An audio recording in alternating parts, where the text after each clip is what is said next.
Assalaamu calaykum. Saaxiibka wanaagsan waa kan aan xumaanta kula jeclayn, kan kuwaaniya ku dhiirigeliya inaa xaqiijiso riyooyinkaaga. Sidoo kale saaxiibka waa qofka noloshaada wax ka bedela, ha noqoto diintaada, caqiidadaada iyo weliba dhaqankaaga. Fadlan ku soo dhowaaw mawduucina maanta.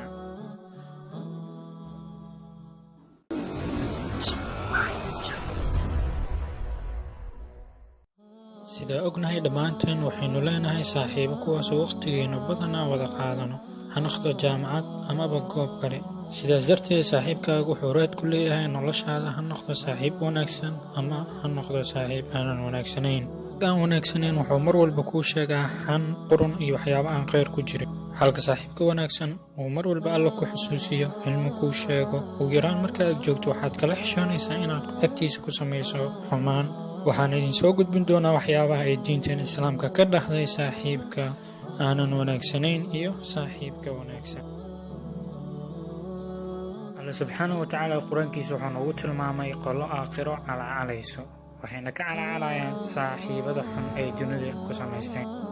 Ilaahay subxaanahu wa tacaala wuxuu leeyahay: ويوم يعض الظالم على يديه يقول يا ليتني اتخذت مع الرسول سبيلا يا ويلتى ليتني لم أتخذ فلانا قليلا.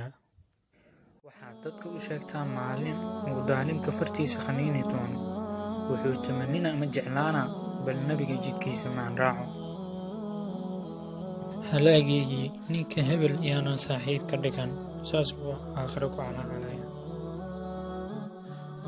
sidoo kale xasan albasri raximah allahu tacaala wuxuu leeyahay: waxaa badisaan asxaabta saalixiinta inta aad dunyada joogtaan, maxaa yeelay waxay idin anfici doonaan maalinta qiyaamo. markaasaa su-aal waxaa la weydiiyey: sidee inoo anfici doonaan maalinta qiyaamo? wuxuu ku jawaabay, wuxuu dhahay: markii ahlu jannada jannada la geeyo, ahlu naarta la geliyo, kadib mid ka mid oo ahlu jannada ayaa wuxuu xasuusanayaa saaxiibkiisa oo dunida ku lahaa. markaasuu wuxuu leeyahay: yaa rab, ayna sadiiqii fulaan, aawo saaxiibkayga, ma ugu jeeday jannada? kadibaa waxaa loogu jawaabayaa: saaxiibkaaga wuxuu ku jiraa naarta. mu'minka wuxuu leeyahay: yaa rabbi, laa taktamilu laddatii fi ljanna ilaa idaa kaana macii sadiiqii fulaan. rabbiyow, dhammaystirmi mayso macaanka jannada ama laddada aan jannada ku haysto ilaa inaan helo saaxiibkayga uu garabkayga noqdo. kadib alla wuxuu amrayaa in saaxiibkiisa naarta laga soo bixiyo, dan jannada la geeyo. taas kuma gelin camal wanaagsan uu sameeyey ama uu soomay ama qiraa'o qur-aan u akhriyay, laakiin waxaa u shafeeco qaaday saaxiibkiisa. markaas kuwa ahlu naarka waxay leeyihiin: abuuhu shahiid, aabihiis miyaa shahiid ahaa? markaasaa waxaa leeyahay: laa.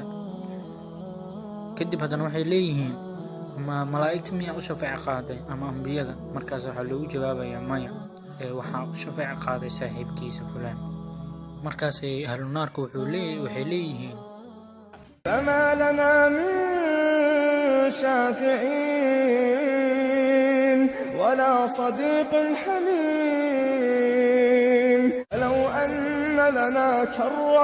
فلو أن لنا كرة فنكون من المؤمنين. waxay tamaninayaan in mar labaad dunida loo celiyo si ay ugu fiirsadaan saaxiibada ay samayso. رسول الله صلى الله عليه وسلم: مثل الجليس الصالح والجليس السوء كحامل المسك ونافخ الكير، فحامل المسك إما أن يحذيك وإما أن تبتاع منه وإما أن تجد منه ريحا طيبة، ونافخ الكير إما أن يحرق ثيابك وإما أن تجد ريحا خبيثة. saaxiibka wanaagsan waa sida qof ka shaqeeya carwo ama meel lagu iibiyo waxyaalaha u dagalay sida catarka. qofka ka shaqeeya carwada haddaad la joogto wax yar ama wakhti kooban, haddaadan ka iibsanin waxaad goobtaas ka soo tegaysaa adigoo udgoon. bas haddaa la saaxiibto midka warshadda birta ka shaqeeyo, waxaad kala kulmaysaa in dab qiiqayo amaba uu dharka kaa gubo. xadiidka ugu dambeeya waa xadiid ay wariyeen abi daawuud iyo tirmidi.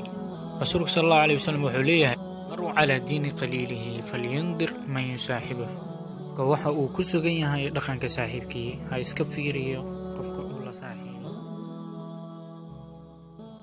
fadlan videogan hadduu ku cajab geliyay subscribe notification kana furo si video walba aan soo geliyo lagu soo ogeysiiyo